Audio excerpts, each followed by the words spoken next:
with a 63rd birthday for Tony Irwin. Tony, a happy birthday with love from the family, is in Carthage. Gary Layden, a happy 71st birthday. Gary is in Girard. And we follow Gary Layden up with Ron Hayden. There's Ron. Ron, I want you to have a marvelous 74th birthday. Ron had a Thanksgiving birthday as he celebrated in Lamar. Ron, I hope you had a great birthday and a marvelous Thanksgiving as well. All right, next on our list, we've got Del Hall celebrating in Columbus. Happy birthday, Del.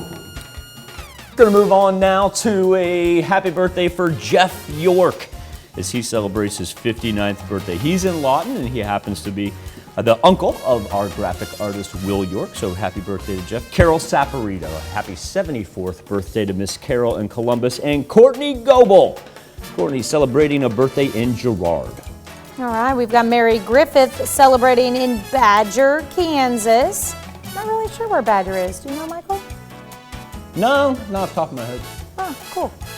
Jim Vaughn in Crestline, turning 75 years old, and Janie Swan. Happy birthday with love from the family in Stockton, Missouri. Janie's turning 92 years old. Happy birthday, Miss Janie. Now, that's where you send them into, and we're going to continue to roll some more of these now. Don't want anybody to think that you got left out or anything. You can go to KOMNewsNow.com/birthdays, and I tell you what we'll do is don't go anywhere. Hang on for additional birthdays and anniversaries, and we're going to come right back and finish them up right after this.